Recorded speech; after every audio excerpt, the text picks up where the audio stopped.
ઓમ શ્રી ગણેશાય નમઃ. જય શ્રી કૃષ્ણ મિત્રો. આપણે સાંભળી રહ્યા છીએ દેવી ભાગવત પુરાણ.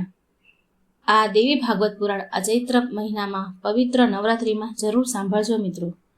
યા દેવી સર્વભૂતેષુ માનવ દુર્ગા રૂપેણ સંસ્થિતા નમસ્તસ્યે નમસ્તસ્યે નમસ્તસ્યે નમો નમઃ. મિત્રો, આપણે દેવી ભાગવત પુરાણના 1 થી 18 અધ્યાય સાંભળી ચૂક્યા છીએ.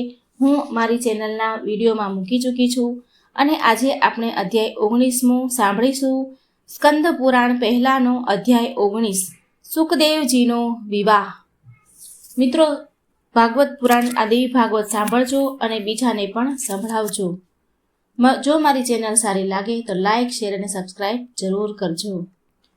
બોલો માં અંબેની જય, બોલો માં નવ દુર્ગાની જય. અધ્યાય 19મો, સુખદેવજીના વિવાહ. સુખદેવજી બોલ્યા, મારા હૃદયમાં આ સંદેહ છે કે માયાની વચ્ચે રહેતો મનુષ્ય નિષ્પૃહ કેમ રહી શકે? શાસ્ત્રોનું જ્ઞાન તથા નિત્ય અનિત્યનો વિચાર હોવા છતાં મનુષ્યનું મન મોહમાં ફસાયેલું છે. પછી તે કેવી રીતે મુક્ત થઈ શકે? હૃદયમાં રહેતું અજ્ઞાનરૂપ અંધારું દૂર કરવા કેવળ શાસ્ત્ર જ્ઞાન જ સમર્થ છે, કારણ કે તે તો પરોક્ષ જ્ઞાન છે. જેમ દીવાની ચર્ચા કરવાથી અંધારું નાશ પામતું નથી, જે રાજેન્દ્ર જ્ઞાની વિદ્વાનોનું કહેવું છે કે બધા જ પ્રાણીઓ સાથે કદી દ્રોહ ન કરવો જોઈએ, પરંતુ ગૃહસ્થીઓ આ કર્તવ્યનું પાલન કેવી રીતે કરે? હે રાજન, તમારી ધનની ઈચ્છા, રાજ્ય સુખની ઈચ્છા તથા યુદ્ધમાં વિજય પ્રાપ્ત કરવાની ઈચ્છા તમારા હૃદયમાં જો બની રહેલી હોય તો તમે જીવન મુક્ત કેવી રીતે થયા? આપ તો ચોરમાં ચોર બુદ્ધિ અને તપસ્વીમાં સાધુ બુદ્ધિ રાખો છો. મારા તારાનું જ્ઞાન આપને જ છે, પછી આપ વિદેહ કેમ થઈ શકો છો? હે રાજન, કડવા, તીખા, તુરા અને ખાટા જેવા શુભ અશુભ રસોનું તમને જ્ઞાન છે અને તમારું ચિત્ત સારા કામમાં આનંદ પામે છે, જ્યારે નરસા કામમાં આનંદ પામતું નથી. વળી એ રાજન, જાગૃત, સ્વપ્નમાં, સુષુપ્ત આ 3 અવસ્થા સમયાનુસાર તમને સાથ આપે છે, તો પછી તમારા સમ્યક અવસ્થાની સંભાવના શી રીતે હોય? બધા પાયદળ, ઘોડા, હાથી અને રથ બધા જ મને વશ છે અને હું બધાનો સ્વામી છું. આમ તમે માનો છો કે નહીં?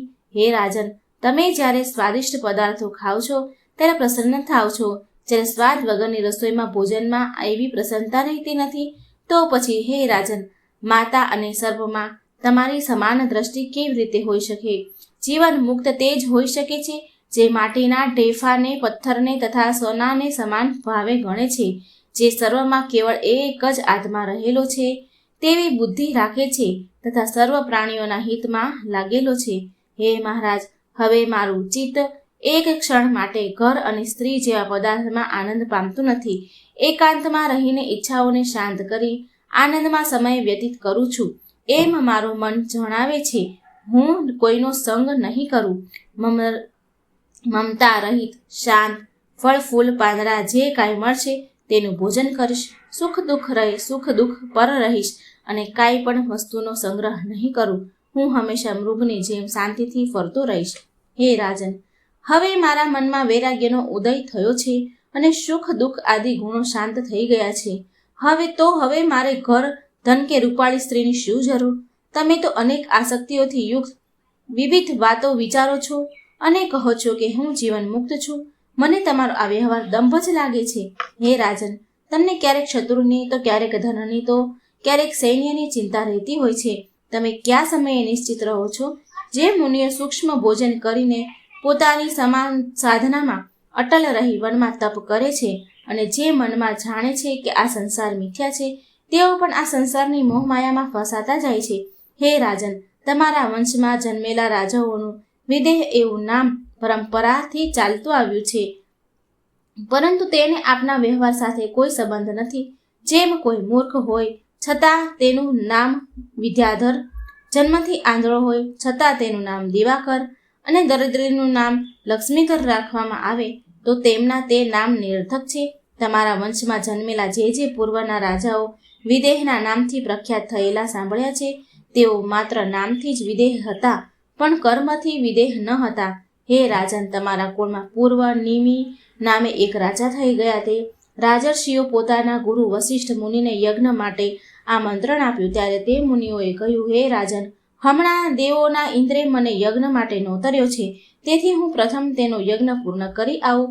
ત્યાં સુધી હે રાજન, તું ધીમેથી તૈયારી કર. આમ કહી તે મુનિ મહેન્દ્રના યજ્ઞમાં જતા રહ્યા. એટલે પાછળથી નિમિએ બીજા ગુરુ કરી ઉત્તમ કર્યા હતા. આ સાંભળી વશિષ્ઠ મુનિ અત્યંત કોપાયમાન થઈ ગયા. તેમણે રાજાને શાપ આપ્યો કે, હે રાજન, તે ગુરુનો અનાદર કર્યો છે, આજે તારો દેહ પડી જાઓ. પછી નિમિએ પણ તેમને શાપ દીધો કે તમારું શરીર પણ પડી જાઓ. આમ પરસ્પર એકબીજાને શાપથી તેઓ બંને પડ્યા હતા. આમ મેં સાંભળ્યું છે, હે રાજેન્દ્ર, જો નિમિ રાજા વિદેહ હતા તો તેમણે પોતાના ગુરુને શાપ કેમ આપ્યો? તમારા કુળનું આ વિદેહપણું મારા મનમાં હાંસી જેવું લાગે છે. જનક રાજાએ કહ્યું, તમારી વાત તદ્દન સાચી છે, આમાં કશું જ ખોટું નથી. છતાં હે શ્રેષ્ઠ બ્રાહ્મણ, તમે સાંભળો. મારા ગુરુ વ્યાસજી એક આદરણીય પુરુષ છે. તમે તેમની પાસે ન રહેતા વનમાં જવા ઈચ્છો છો, પરંતુ વનમાં પણ મૃગો સાથે તમારે સંબંધ થવાનો જ છે. એ એક હકીકત છે, સત્ય છે. સર્વ સ્થળે પંચમહાભૂતો રહેલ છે, તો પછી તમે ત્યાં નિસંગ જ તો કેવી રીતે રહી શકો? વળી હે મુનિ, તમને ભોજનની ચિંતા તો હર હંમેશ રહેવાની જ, તો પછી તમે નિશ્ચિત કઈ રીતે થયા? તમે બીજી ચિંતા કરો કે ન કરો, પણ તમને વનમાં દંડ તથા મૃગ ચર્મની ચિંતા તો રહેવાની જ. તે જ રીતે મને મારા રાજ્યની ચિંતા તો રહે છે. મારા રાજ્યની ચિંતા છે. તો હે મુનિવર, તમને લાગતું નથી કે આપણા બંનેની ચિંતા સરખી છે? એટલું જ નહીં, દૂર જવાના કારણે તમારું મન વધારે ચિંતિત રહેશે, જ્યારે મારા મનમાં તો સંદેહનો વિચાર સરખો આવતો નથી. મેં તો બધી રીતે સંકલ્પ વિકલ્પનો ત્યાગ કરી દીધો છે. હે મુનિ, હું હંમેશ સુખપૂર્વક ભોજન લઉં છું અને સુખેથી નિંદ્રા લઉં છું. જગતથી હું બંધાયેલો નથી. આવી બુદ્ધિથી હું હંમેશ સુખી જ છું. જ્યારે તમે તો હું જગતની ઝંઝાળમાં ફસાયેલો જ છું. આવી શંકા તમને નિરંતર સતાવ્યા કરશે. તે માટે હવે જાગૃત બનો. આ ચિંતાનો ત્યાગ કરીને જ તમે સુખ ભોગવી શકો. આ દેહ મારો છે એમ જાણવું તે બંધન છે, અને આ દેહ મારો નથી એમ જાણવું એ મુક્તિ છે. ધન, ઘર ને રાજ્ય પણ મારા નથી, આવો જે નિશ્ચય કરે છે તે જીવન મુક્તપણું છે. બંધન શરીરમાં કે ઘરમાં નથી, એ તો અહંતા મમતામાં છે. સૂતજી કહે છે, જનક રાજાની ઉપરયુક્ત વાત સાંભળીને સુખદેવજી પ્રસન્ન થઈ ગયા. તેમની બધી શંકાઓ નાશ પામી. તેઓ તે જ ક્ષણે જનકજીની આજ્ઞા લઈ વ્યાસજીના ઉત્તમ આશ્રમ તરફ ચાલવા માંડ્યા. પુત્રને આવતો જોઈ વ્યાસજીના આનંદનો પાર ન રહ્યો. તેમણે સુખદેવજીને ખોળામાં બેસાડ્યા, માથાને ચુંબન કર્યું અને ત્યાર પછી કુશળ સમાચાર પૂછ્યા. ત્યાર પછી સુખદેવજી તેમના પિતાશ્રી પાસે સુંદર આશ્રમમાં સાવધાન થઈ રહેવા લાગ્યા અને વેદનું અધ્યયન કરી પણ શાસ્ત્રોમાં કુશળ થયા. રાજ્ય ચલાવતા જનકજીની દશા જોઈને સુખદેવજીના મનને ખૂબ શાંતિ મળી. હવે તેમને પિતાશ્રીના આશ્રમમાં ગમવા લાગ્યું. જોકે સુખદેવજી યોગ માર્ગમાં રહ્યા હતા, છતાં તેમણે પિતૃઓની પીવરી નામની ઉત્તમ ભાગ્યશાળી સુંદર કન્યાને પોતાની પત્ની કરી હતી. તે કન્યાથી સુખદેવજીને 4 પુત્ર થયા: કૃષ્ણ, ગૌરપ્રભ, ભૂરી અને વેદસૂત્ર. આ ઉપરાંત કીર્તિ નામની એક કન્યા પણ થઈ. સુખદેવજીએ પોતાની આ કન્યાને વિભ્રાજનના પુત્ર મહાત્મા અણુહની સાથે લગ્ન કરાવ્યા. અણુહના પુત્ર બ્રહ્મદત્ત હતા. સુખદેવજીના દ્રોહિત બ્રહ્મદત્ત મહાન પ્રતાપી રાજા બન્યા. સાથોસાથ તેઓ બ્રહ્મ જ્ઞાની પણ હતા. નારદજીએ કેટલાક સમયે ત્યાં રહીને બ્રહ્મદત્તને બ્રહ્મ જ્ઞાનનો ઉપદેશ આપ્યો. જ્ઞાનની પરાકાષ્ઠાને પહોંચીને બ્રહ્મદત્તે ઉચ્ચ કોટીના યોગ માર્ગનું શરણ લીધું. એટલે પોતાના પુત્રને રાજ્યમાં સોંપીને પોતે બદરિકાશ્રમ ચાલ્યા ગયા, જ્યાં નારદજીની કૃપાથી તેઓ માયાબીજનો ઉપદેશ પામ્યા અને થોડા જ સમયમાં મુક્તિ આપનાર નિર્દોષ જ્ઞાનના અધિકારી થયા. બીજી બાજુ સુખદેવજી તેમના પિતા વ્યાસજીનો સંગ છોડીને કૈલાસના સુંદર શિખર પર ગયા. ત્યાં તેમણે અવિચલ અખંડ સમાધિ લગાવી દીધી, પરંતુ પરમ સિદ્ધિ મળી જતા એમનું આસન શિખર ઉપરથી અધ્ધર થઈ ગયું. તેઓ આકાશમાં મહાન તેજસ્વી સૂર્યની જેમ ચમકવા લાગ્યા. સુખદેવજી પવનની જેમ તીવ્ર ગતિથી ઉડતા આકાશમાં ગયા ત્યારે પર્વતનું શિખર ફાટીને 2 ભાગમાં વહેંચાઈ ગયું અને ઘણા ઉત્પાતો થવા લાગ્યા. તે વેળાએ સુખદેવજી તેજસ્વી હોવાને કારણે આકાશમાં એક વધારાના સૂર્ય જેવા ખૂબ જ પ્રકાશિત થવા લાગ્યા. દેવર્ષિઓ તેમની સ્તુતિ કરતા હતા. વ્યાસજીએ આ જાણ્યું ત્યારે તેમને ખૂબ જ દુઃખ થયું કે પર્વતના શિખર પર સુખદેવજી બિરાજ્યા હતા.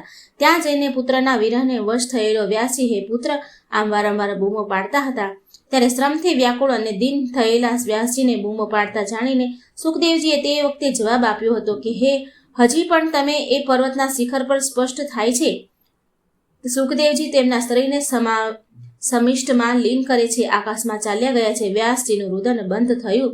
તેઓ આ શોક સાગરમાં ડૂબી ગયા હતા. એમની મુખેથી હે પુત્રનો કરુણ ધ્વનિ નીકળી રહી હતી. મનમાં વિરહના વાદળો ઘેરાયા હતા. એમની આ સ્થિતિ જોઈને ભગવાન શંકર ત્યાં પધાર્યા અને તેમણે વ્યાસજીને સમજાવ્યા કે હે વ્યાસ, તમે શોક કરો માં. યોગ વેતાઓમાં શ્રેષ્ઠ એવો તમારો પુત્ર સુખદેવજી અજેતેન્દ્રિય પુરુષોને પણ દુર્લભ એવી ઉત્તમ ગતિને પામ્યો છે. હે વ્યાસ, તમે તો સ્વયં વિદ્વાન પુરુષ છો. તેથી તમે સુખદેવજીની બાબતમાં ચિંતા કરવાનું છોડી દો. હે નિર્દોષ, આવા યોગ્ય પુત્રની પ્રાપ્તિથી તમારા વિશાળ કીર્તિ થઈ છે. વ્યાસજીએ કહ્યું, હે દેવેશ્વર, હું શું કરું? વિવશ થઈ ગયો છું. હજી પુત્ર દર્શનની ઈચ્છાથી મારી બંને અતૃપ્ત આંખો અધીરી બની છે. મહાદેવજીએ કહ્યું, હે શ્રેષ્ઠ મુનિ, અતિ મનોહર પુત્રની છાયા તમને હમણાં જ તમારી પાસે ઊભેલી જોવા મળશે. તેને જોઈને તમે શોકને ત્યાજી દેજો.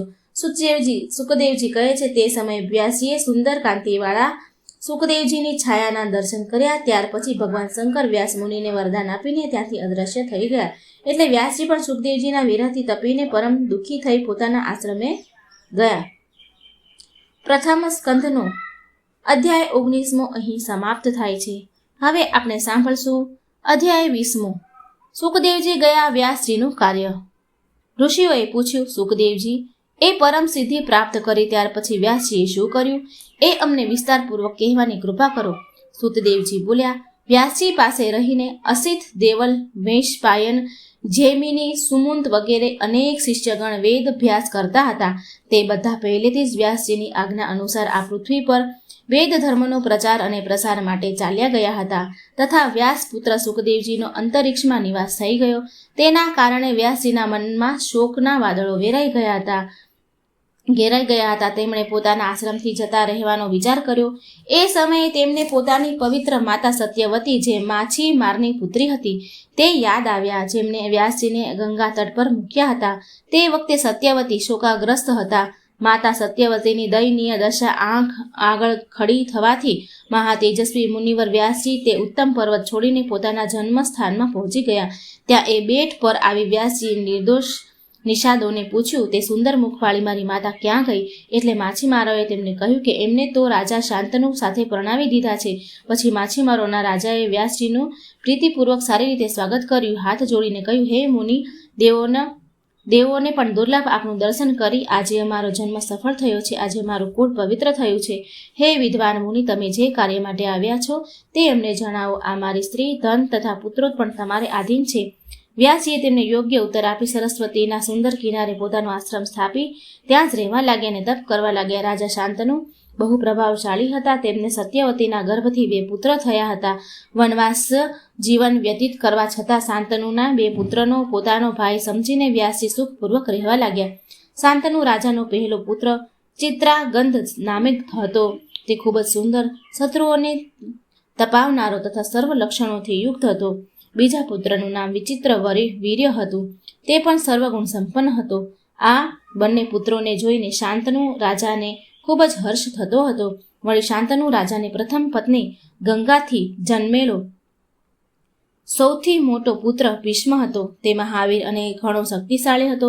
સત્યવતી કુમારો ચિત્રાગંધ અને વિચિત્ર વીર્ય પણ ભીષ્મ જેવા બળવાન જ હતા. આ ત્રણેય સર્વગુણ સંપન્ન પુત્રોને જોઈને મોટા મનવાળા શાંતનુ રાજા પોતાને દેવ વગેરેથી પણ અજેય માનતા હતા. થોડા સમય પછી ધર્માત્મા શાંતનુ રાજાનો સ્વર્ગવાસ થયો.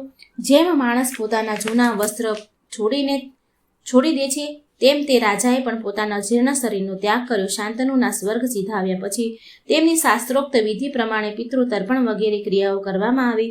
ત્યાર પછી પરાક્રમી ભીષ્મે પોતે રાજ્યનો સ્વીકાર ન કરીને ચિત્રાગંધને રાજ્ય પર સ્થાપ્યો. ત્યારથી ભીષ્મ દેવવ્રત નામથી પ્રસિદ્ધ થયા. સત્યવતી પુત્ર ચિત્રાંગદ મોટો પ્રતાપી અને પુણ્યાત્મા પુરુષ હતો. પરંતુ પાછળથી પરાક્રમોના લીધે તે પ્રમાદીને બીજાને દુઃખ દેનારો થયો. એક સમયની વાત છે. રાજા ચિત્રાંગદ મોટું સૈન્ય લઈને મારવા યોગ્ય રુરુમુગોથી તપાસ કરતો વન પ્રદેશમાં ભમી રહ્યો હતો. તેવા ઉત્તમ વિમાનમાં બેઠેલ ચિત્રાગંધ નામના ગંધર્વ તેમને માર્ગમાં જોયો એટલે તેઓ રાજાને જોઈ પૃથ્વી પર ઉતર્યા અને રાજાની સામે આવ્યા. રાજા ચિત્રાંગદ અને ગંધર્વ ચિત્રાંગદ બંને એક સરખા પરાક્રમી હતા. હે તાપસુ, તે બંને કુરુક્ષેત્ર નામના પ્રસિદ્ધ સ્થાનમાં 3 વર્ષ સુધી ભયંકર યુદ્ધ કરવા લાગ્યા. આ યુદ્ધમાં ગંધર્વના હાથે રાજા ચિત્રાંગદ મરાયો. આ સમાચાર સાંભળીને ભીષ્મે તરત જ તેની મરણ ક્રિયા કરી. ત્યાર પછી ભીષ્મે પોતાના બીજા ભાઈ વિચિત્રવીર્યને રાજગાદી પર બેસાડી રાજ્યનો કારભાર તેને સોંપી દીધો. મંત્રીઓને તથા મહાનુભાવોને ગુરુઓને સુંદર વર્ણવાળી સત્યવતીને જે પુત્ર શોકથી વ્યાકુળ હતી તેને આશ્વાસન આપ્યું, પણ પોતાના બીજા પુત્રને રાજ્ય પર આવેલો જોઈને તેનું મન સંતુષ્ટ થયું. વ્યાસજી પણ પોતાના ભાઈને રાજા થયેલા સાંભળી ખૂબ જ આનંદિત થયા. સત્યવતી કુમાર વિચિત્રવીર્ય જ્યારે ઉત્તમ યૌવનને પામ્યો એટલે ભીષ્મને પોતાનો નાના ભાઈના લગ્નની ચિંતા થવા લાગી. એવા સમયે કાશીના રાજાએ સર્વ લક્ષણોથી યુક્ત એવી પોતાની 3 પુત્રીઓ વિવાહ માટે સ્વયંવર પદ્ધતિ અપનાવી હતી. કન્યા પોતાને ગમે તેની સાથે લગ્ન કરશે એવી શરત હતી. સ્વયંવરની વાત સાંભળીને દેશ દેશના અનેક રાજાઓ અને રાજકુમારો પરણવા ઈચ્છાથી સ્વયંવર ભૂમિ પર આવ્યા. મહાતેજસ્વી ભીષ્મ એક રથ પર બેસીને તે સ્વયંવરમાં પધાર્યા અને સર્વ રાજાઓને જીતી એવી તેમણે કાશી રાજાની 3 કન્યાઓને બળપૂર્વક છીનવી લઈ અને હસ્તિનાપુર લઈ આવ્યા. ભીષ્મને મન આ 3 કન્યાઓ પોતાની બહેન, માતા કે પુત્રી હોવાનો ભાવ રાખી તે કન્યાઓને માતા સત્યવતીને સોંપી દીધી. ત્યાર પછી જ્યોતિષ અને વેદના પારંગત વિદ્વાનો બ્રાહ્મણોને બોલાવીને પોતાના ભાઈના લગ્ન માટે શુભ મુહૂર્ત તેમની પાસે કઢાવ્યું. જ્યારે લગ્નની બધી તૈયારી કરી પોતાના ધર્મિષ્ઠ ભાઈ વિચિત્રવીર્યને તે કન્યાઓ જ્યારે પ્રણાવવા માંડી ત્યારે તે 3 કન્યાઓમાં જે સુંદર હતી તે મોટી કન્યાએ શરમાતા ભીષ્મને કહ્યું કે હે ગંગાપુત્ર, હે કુરુક્ષેત્ર, હું સ્વયંવરમાં સાલ્વ રાજાને મનથી વરી ચૂકી છું અને તે જ પ્રમાણે રાજા સાલ્વ પણ મારો પ્રેમમાં વિહવળ હશે. તે પણ મને મનથી પરણી ચૂક્યો છે. માટે હે શત્રુપાન, હવે તમે તમારી કુળનીતિ અનુસાર તમને જે ઉચિત લાગે તેમ કરો. ભીષ્મજી, આપ ધર્માત્માઓ અગ્રણ્ય તથા બળવાન છો, તો હે ગાંગેય, હવે આપને જેમ ઠીક લાગે તેમ કરી શકો છો. સૂતજી બોલ્યા. આ પ્રમાણે કન્યાનું વચન સાંભળી કુરુનંદન ભીષ્મજીએ એ વૃદ્ધ બ્રાહ્મણો, મંત્રીઓ અને માતા સત્યવતીને હવે શું કરવું જોઈએ એ બાબતે પૂછ્યું. તેઓ તો સ્વયં ધર્મના પ્રાણેતા અને વિશેષ યજ્ઞ હતા એટલે બધાને અનુમતિ મેળવીને પછી તેઓ કન્યાને કહેવા લાગ્યા કે હે વરાને, તમે તમારી મરજી પ્રમાણે જઈ શકો છો. પછી ભીષ્મ પાસેથી વિદાય લઈને તે કન્યા સાલ્વ પાસે ગઈ અને પોતાના મનના ઈચ્છેલા તે રાજાને તેણે કહ્યું કે હે મહારાજ, આપના મારું મન આસક્ત થઈ ગયું છે, તેથી હું ધર્મપૂર્વક ભીષ્મજીની પાસેથી વિદાય લઈને અહીં તમારી પાસે આવી છું. હવે મારો સ્વીકાર કરો, મારી સાથે લગ્ન કરી લો. હે શ્રેષ્ઠ રાજન, હું તમારી કાયમી ધર્મપત્ની થાઉં છું, કેમ કે પ્રથમથી જ મેં આપનું ચિંતન કર્યું છે અને આપે મારું ચિંતન કર્યું છે, એમાં કોઈ સંશય નથી. સાલ્વએ કહ્યું, હે સુંદરી, મારી નજર સાથે જે ભીષ્મ તને પકડીને રથમાં બેસાડી, હવે તો તું તરછોડાયેલી છે, તેથી હું તને પરણીશ નહીં.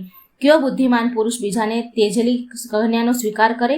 તારી સાથે લગ્ન કરવાથી મારી કીર્તિને લાંછન લાગે.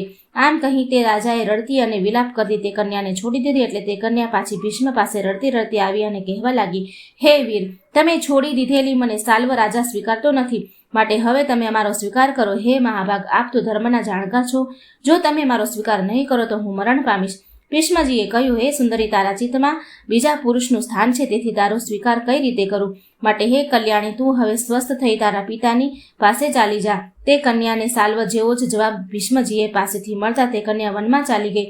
ત્યાં તેણે એક નિર્જક જગા શોધી કાઢી ત્યાં રહીને તપ કરવા લાગી. બીજી તરફ કાશી રાજાની બીજી 2 પત્નીઓ અંબાલિકા તથા અંબિકા રાજા વિચિત્રવીર્યની સ્ત્રીઓ થઈ હતી. મહાબળવાન તે વિચિત્રવીર્ય રાજા તે બંને પત્નીઓને સાથે એક પ્રકારે ભોગવિલાસ કરવા લાગ્યા. તે ક્યારેક ઘેર રહેતા તો ક્યારેક ઉપમાનમાં ચાલ્યા જાય. આમ ભોગવિલાસમાં 9 વર્ષ પસાર થઈ ગયા. એટલામાં તે રાજાને ક્ષય રોગ લાગુ પડ્યો અને થોડા જ સમયમાં તે રાજા મરણ પામ્યા. પુત્રનું મરણ થતાં સત્યવતી ખૂબ જ દુઃખી થઈ ગઈ. તેણે મંત્રીઓ પાસેથી પુત્ર મરણ પછીના કાર્ય કરાવ્યા. ત્યાર પછી અત્યંત દુઃખી થયેલી સત્યવતીએ એકવાર ભીષ્મને એકાંતમાં બોલાવીને કહ્યું, હે મહાભાગ, તું શાંતનુનો પુત્ર છો, માટે હવે તું રાજ્યનો ભાર હાથમાં લઈ લે અને ભાઈની સ્ત્રીનો સ્વીકાર કરી વંશની રક્ષા કર, જેથી યયાતિનો આ વંશ નાશ ન પામે. ભીષ્મએ કહ્યું, હે માતા, મેં પિતાશ્રી સમક્ષ જે પ્રતિજ્ઞા કરી હતી એ આપે સાંભળી છે, તેથી હું રાજ્ય નહીં કરું તેમજ સ્ત્રીનો સ્વીકાર પણ નહીં કરું. સુતજી બોલ્યા, હે સત્યવતી, તે વખતે સત્યવતી ખૂબ જ ચિંતાતુર બની કે હવે વંશ પરંપરા કઈ રીતે ચાલુ રહેશે. તે મનમાં ને મનમાં વિચાર કરવા લાગ્યા કે જો રાજાની ગેરહાજરીમાં હું નિવૃત્ત થઈ જઈશ તો મારે માટે સુખની કોઈ આશા ભાવિમાં દેખાશે નહીં. ત્યારે ભીષ્મ પિતાએ તેમને કહ્યું, હે માતા, આપ ચિંતા ન કરો. વિચિત્ર વીર્યની સ્ત્રીમાં કોઈ બીજા પુરુષની ક્ષેત્રજ પુત્ર ઉત્પન્ન કરાવો. કોઈ કુળવાન બ્રાહ્મણને બોલાવી વહુ સાથે સમાગમ કરાવો. આમાં કોઈ દોષ નથી, કારણ વેદમાં પણ કુળની રક્ષા કરવા આમ જણાવ્યું છે. હે માતા, આ રીતે પૌત્ર ઉત્પન્ન કરાવી તેને રાજ્યનો કારભાર સોંપી દો. હું તેની આજ્ઞાને પાળીશ. ભીષ્મજીનું આવું વચન સાંભળી સત્યવતીએ પોતાના મોટા પુત્ર શુદ્ધતા વ્યાસજીનું મનથી સ્મરણ કર્યું. સ્મરણ કરતા તપસ્વી વ્યાસજી ત્યાં આવી પહોંચ્યા. તેમણે માતાને પ્રણામ કરી ઊભા રાખ્યા. ત્યારે ભીષ્મજીએ વ્યાસજીને પૂજા કરી. સત્યવતીએ પણ તેમનો આદર સત્કાર કર્યો. ત્યાં બેઠેલા મહાન તેજસ્વી તે વ્યાસ મુનિ એવા દેખાતા હતા જેમ કે ધુમાડા રહિત બીજો અગ્નિ ચમકી રહ્યો હોય. માતા સત્યવતીએ પોતાના પુત્ર વ્યાસજીને કહ્યું, હે પુત્ર, હવે તું વિચિત્ર વીર્યના સ્ત્રીમાં તમારા વીર્યને જન્મેલ સુંદર પુત્ર ઉત્પન્ન કર. માતાનું આ વચન સાંભળી વ્યાસજીએ સાચો ઉપદેશ આપનારા વાક્ય તરીકે તેને સ્વીકૃતિ આપી અને તેઓ ત્યાં રહી ઋતુકાળની રાહ જોવા લાગ્યા. અંબિકા જ્યારે ઋતુકાળના સ્થાનથી નિવૃત્ત થયા ત્યારે તેણે વ્યાસ મુનિના માનસ સંયોગથી નેત્રહીન પુત્રને જન્મ આપ્યો. તે પુત્રમાં અમાપ બળ હતું. તે જન્માત બાળકને જોઈને સત્યવતી દુઃખી થઈ. તેણે બીજી વહુને કહ્યું, તું જલ્દી પુત્રને ઉત્પન્ન કર. અને તે રીતે જ અંબાલિકાએ પણ ગર્ભ ધારણ કર્યું.